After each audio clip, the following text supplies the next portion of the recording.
All right, guys, back with another Lions draft pick analysis review, whatever you want to call it here. Giovanni Manu. Not sure how we're going with it. I'm not sure if Dane had a pronunciation guide in the beast.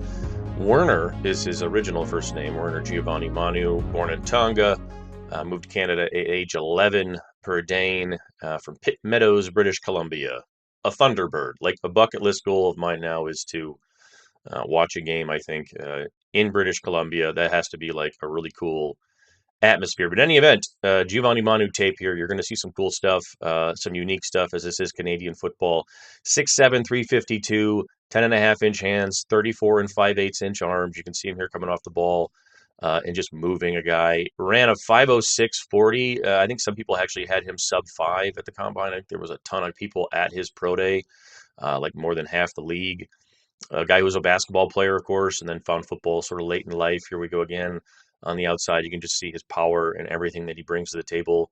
Boom. Just as obviously, like Daniel Jeremiah said on NFL Network, I think, said he's playing against a lot of civilians, which is pretty fair. But, I mean, he's dominating a lot of them too. A couple things on this one. It's going to end up pretty good, but you can see how narrow his feet are right here.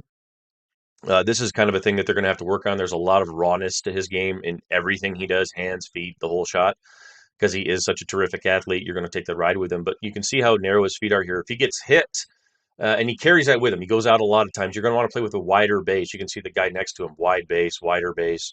You're going to want to keep that as you go to the second level. Otherwise, you're going to lose your balance against non-civilians. Here he goes. He gets out there, and you can see the good feet to get out. Really athletic guy to get out of the stance and get out and climb to the second level.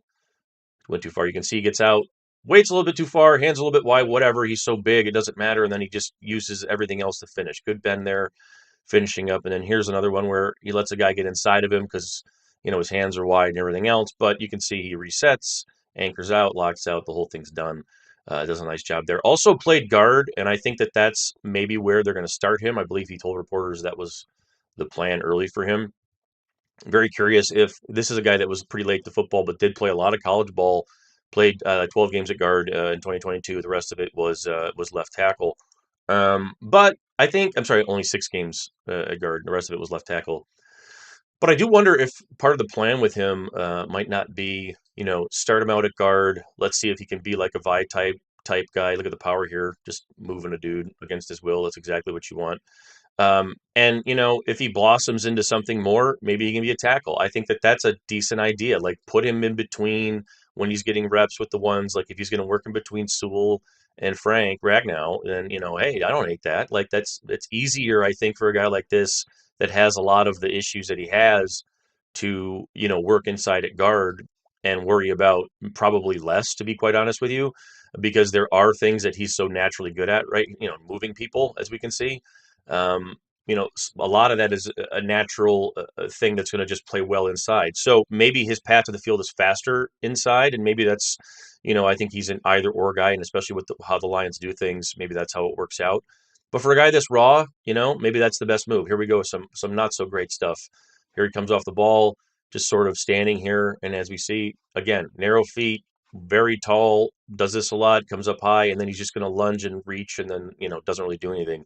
A lot of that happened in this on this tape here. Another one on the outside here where he comes off and he's sort of unsure of himself. He's too high, hands are wide. You can see the bending, and he's just falling off everything here. Bending at the waist there instead of at the knees, which is not ideal. Again, going to come off the ball really fast here, and then just like nowhere to go. He's just too high. Feet are right inside. They're really narrow. You can see him just stand up and run. That's not really what you're looking for. You're looking for a guy to come off. You can see everybody else in the line coming off with the good squat and the stance to come out. And it doesn't really impact the play, but that's sort of the stuff that you're seeing with him. It's like every other almost in some ways. So he's not ready to play football. Here's a pull from him. Again, he can move, but it's really not in any way technically sound. He's really sloppy coming around there, wide, bellies the whole thing out. There's just a lot. But again, you watch at the end here, and he just like a civilian, sure, but he just like completely erases the guy. So I mean, this is a very talented football player, very talented athlete, we'll say. A guy who has a lot of potential to his game. And, the curious part of this is He's 23. You know, he's not super young. He was in college for quite a while, from 2018, I think 6 years, including a pandemic year which he didn't play. But it's a project in terms of 1 or 2 years. I could buy them getting him ready to play guard in a year. Not this year probably, but I could buy them. I think they think a lot of Hank Fraley and his ability to develop people. And this is going to be the biggest test of that. Of course, Colby Sorsdahl is also in the pot there, a guy that they were super happy about. But the range on this.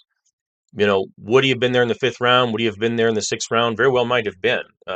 May have been there in the seventh round. Who knows?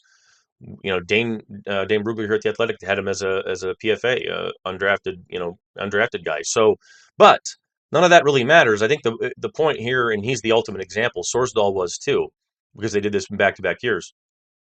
I think Brad Holmes wakes up on day two there and says, there's two or three guys at the top of my head here who, if we don't get them, I'm not going to be able to live with myself. I'm not going to be able to sleep. I'm not going to be able to leave this draft thinking that we did everything we could, that we did everything we said we were going to do to become a better team, blah, blah, all that sort of stuff, right?